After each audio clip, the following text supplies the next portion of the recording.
Chapter 7. Jamie opened her swollen eyes at the sound and sat up in her bed. She glanced at the clock. Hours had passed. She realized she had fallen asleep. "Amber Lynn's on the phone," Darcy called through the door. "She says it's important." Jamie got up and stumbled to the door. Darcy stood in the hallway, looking as if she wanted to say something. Whatever it was, Jamie wasn't ready to hear it. She grabbed the phone and retreated to her room. "Jamie," Amber Lynn sounded funny. "Have you seen it? Are you okay?" "Seen what?" "The picture." "Huh? Oh my God, you don't even know about it yet?" Amber Lynn exclaimed. "Know about what?"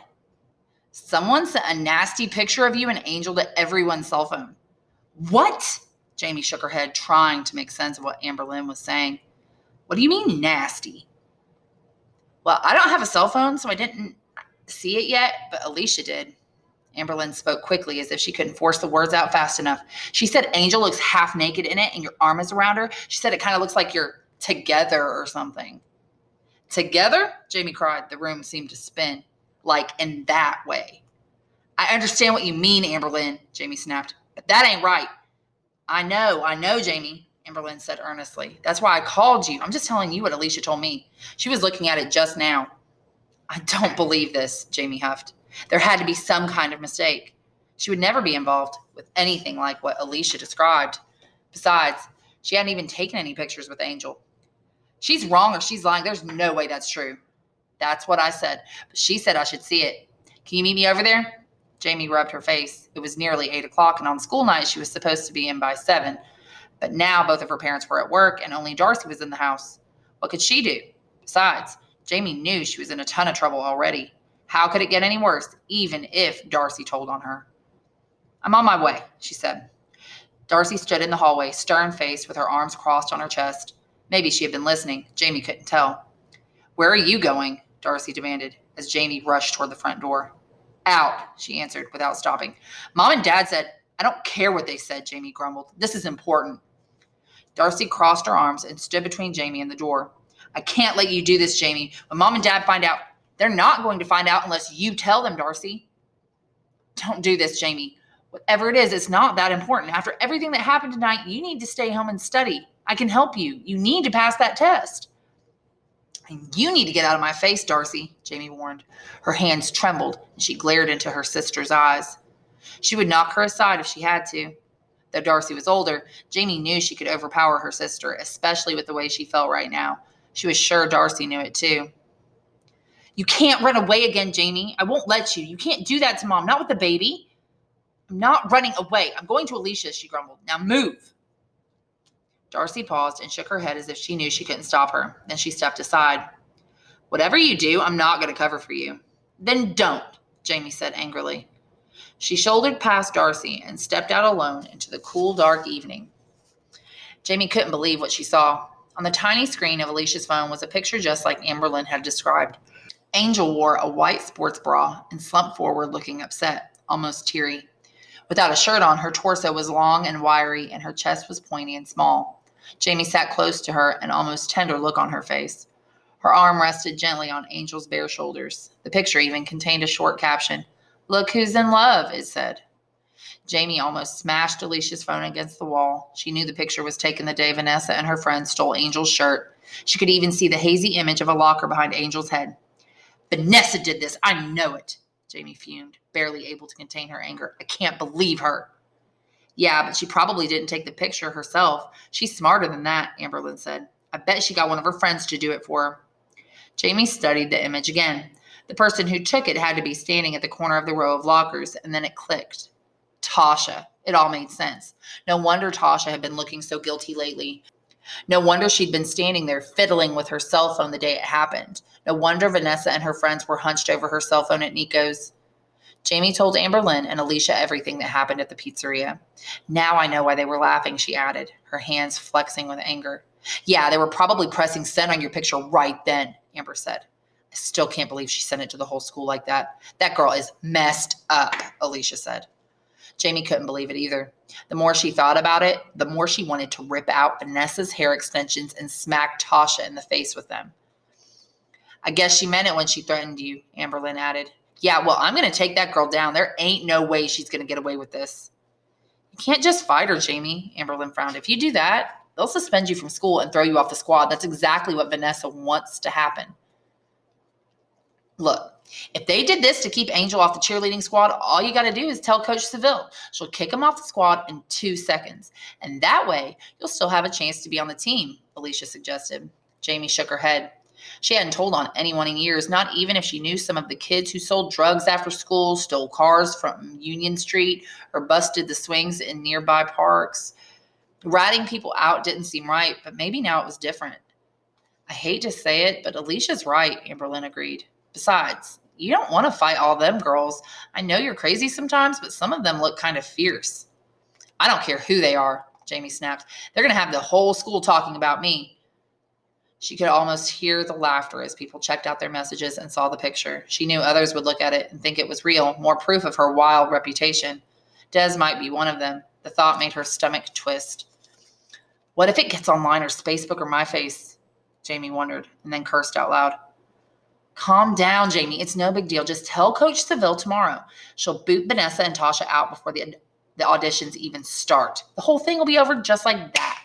Alicia snapped her fingers to make a point. You don't get it, Alicia. How would you feel if strangers were staring at you?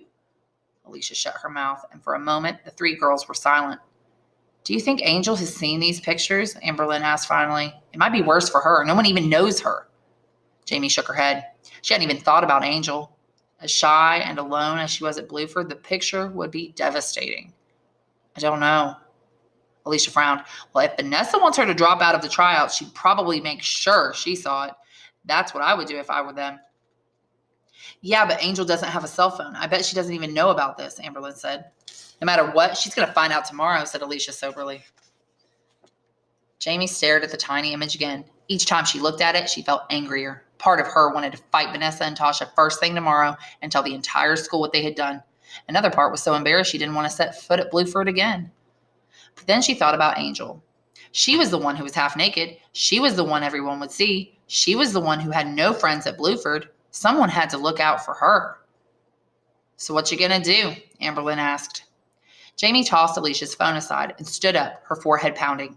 There was so much pressing down on her. Mrs. Gessner and this stupid test, the fight with Mom and Dad, the nonsense with Des, the stress of cheerleading auditions, and now this. Jamie felt as if her skull was about to explode. I don't know. They talked for a few more minutes before Jamie hurried home with her head heavy and aching. Darcy was still sitting in the living room when Jamie came back in. I need to talk to you, she said, as soon as Jamie closed the front door. I just got off the phone with Tara. She told me there's some picture of you going around school. Jamie, if you're in some kind of trouble, it's my business, Darcy, Jamie muttered. Jamie, Darcy frowned, you're my sister. I know you think we're in some kind of competition, but that's not true. I just want to help. I don't need your help, Jamie barked. I can handle this on my own. She went straight to her room and closed the door. Yo, Jamie, Des called, an edge to his voice. He was waiting outside her house Thursday morning. What are you doing here? She asked sharply. She felt as if she had barely slept. Her head was hurting already, and the day hadn't even started. You know why I'm here. Don't act stupid, he snorted. Don't start with me, Des. I'm not in the mood. I knew you'd be acting funny, like you don't like me no more, but another girl? Why are you going to do me like that? Listen, Des, it ain't what it looks like. Right, he muttered. I saw how you jumped up as soon as she walked into Nico's yesterday. You left me sitting there like some kind of fool. He shook his head. If you were that way, you should have never started going out with me, or you could have broken up with me instead of humiliating me like this. Humiliating you? Jamie scoffed. Is that all you can think about? First, you accused me of doing it with Bobby Wallace, and now you actually think I was with Angel McAllister? Forget you, Desmond. You think I should have broke up with you earlier? Well, I'm doing it now. I'm done with you. Goodbye. Don't talk to me no more. You're done with me? Desmond's eyes flared as she passed him. I'm not the one with her hands all over another girl. She turned back, barely able to stop herself from slapping him. Desmond, I can't believe I ever went out with you, Jamie screamed, stopping just inches from his face. If I was into girls, I'd have told you before I kissed you. But you know what? It don't matter. All you wanted was some girl with a reputation so you could get her so you could get with her anytime you feel like it. Well, that ain't me neither, no matter what you heard. Jamie turned and stormed away as quickly as she could. She was relieved that Desmond didn't try to keep up with her. By the time she reached the school, he was more than a block behind. Yo, Jamie, where's your girlfriend, huh? Two guys she didn't know hollered up as she walked up the cement steps to the school. When you gonna come back to our side? As she neared her locker, a group of sophomore girls eyed her as if she had a disease. Jamie could tell they were talking about her. She wondered if Angel was going through the same thing. Was she still as determined to succeed as she had been yesterday? Or had the picture changed her mind? Maybe Angel had gone straight to Coach Seville this morning. What if she quit the team? Can you believe the two of them were together? One of the girls mumbled. Yeah, and last year she dated that drug dealer, and then she got busted for shoplifting. No wonder she ran away. That girl is a mess. Jamie cringed. The words set fire to her insides. She was about to yell back at them that it was none of their business, that the rumors were wrong, but the girls turned and walked up an unfamiliar corridor. Rather than follow them, she darted to Miss Gessner's class, keeping her head down to avoid the stairs. But the snickers and comments followed her. Jamie couldn't believe how quickly Bluford had turned on her. It was as if the entire school was a beast thirsty for gossip and hungry for someone to humiliate. Had it always been this way? She had never noticed it before, maybe because she always had an older sister to shield her, but now, thanks to Vanessa and her friends, Jamie realized she had become a target. As she turned the corner to Mrs. Gessner's class, Jamie stopped in her tracks. Vanessa stood before her in the center of a cluster of girls crowded against a row of lockers. Some of them laughed loudly. Jamie recognized a few faces, including Tasha, but others were new. Clutched in Vanessa's right hand was Tasha's pink cell phone. Tasha watched it intently, almost as if trying to grab it with her eyes, but Vanessa held to it, pressing buttons quickly, her fingers like needles stabbing at the tiny keys. I couldn't believe it either, she was saying. I mean, I'm not surprised about Angel, but Jamie Wills, doesn't she have a boyfriend? Had. Desmond Houghton just broke up with her this morning, she said one of the girls eagerly, as if she enjoyed sharing the news with Vanessa. I guess you don't know about some people, Kim added with a smirk. You all know that's not true, Jamie yelled, unable to stop herself from walking toward them, even though she was alone. Several girls gaped in surprise.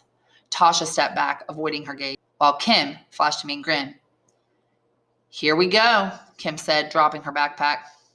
Jamie stepped up to Vanessa, staring at the taller girl's hair extensions and the cover-up she wore to make herself look pretty. All Jamie could see was the ugliness in Vanessa's lying eyes. She wanted nothing more than to slap the grin from her mouth right there, though Kim stepped right up to Vanessa's side.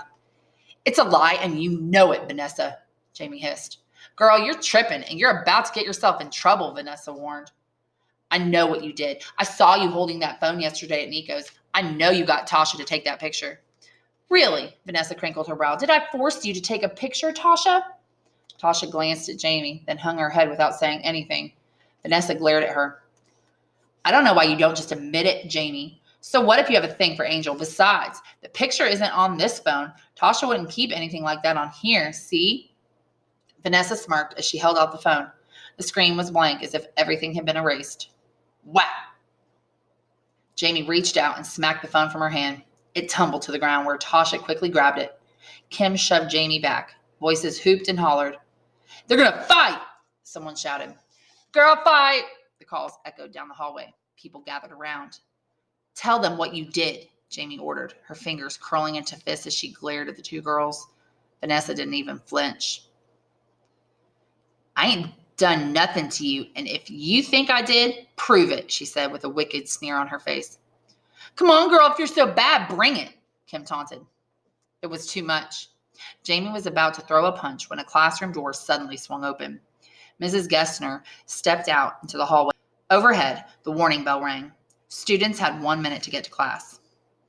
What's going on here? Mrs. Gessner demanded as her eyes swept between Jamie and Vanessa and then at the students gathering around. The second bell is about to ring. If you know what's good for you, you'll all get to class. Now, she said loudly. The crowd scattered.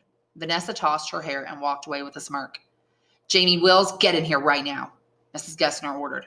Jamie shook with anger as she raced to her seat and pretended she didn't see everyone staring at her. That's what I'm talking about, called out Ahmed. a boy who snuck in just before the bell. He eyed Jamie as he sat down. Girls gone wild. A few of the other boys laughed. Mrs. Gessner raised an eyebrow. Ahmad, she said sternly, since you're eager for attention this morning, why don't you come up and solve the first problem on the blackboard? Ahmad groaned as he pulled himself out of his chair.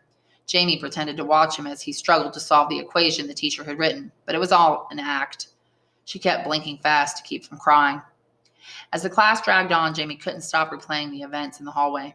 If Mrs. Gessner hadn't come out when she did, Jamie knew she would have hit Vanessa for sure. Then she would have ended up in Principal Spencer's office. Her parents would have been called. Cheerleading would be over. It would have been exactly what Vanessa wanted. She would have won. I'm not going to let her beat me, she wrote in her notebook. Writing the words seemed to calm her anger, so Jamie wrote them again. I'm not going to let her beat me. I'm going to find a way to turn this around, she wrote. I'm going to turn this around, and everyone's going to see Vanessa for the liar she is. Jamie underlined the word liar so hard her pencil broke, but she didn't care. For the first time all morning, she took a deep breath. She still had no idea how she would get Vanessa to admit what she had done, but at least her head was clear enough to think. Don't forget, those of you retaking the test today need to be here right after school, Mrs. Gessner called over the bell at the end of the period. There won't be any second chances after this. Jamie heard her. She had already made up her mind what she would be doing after school. She had hoped to sneak out of the class without having to face Mrs. Gessner, but the teacher stopped her before she made it past her desk. Jamie, she said in a low voice, and then waited until the classroom emptied out. I guess you know how I spoke with your mother yesterday.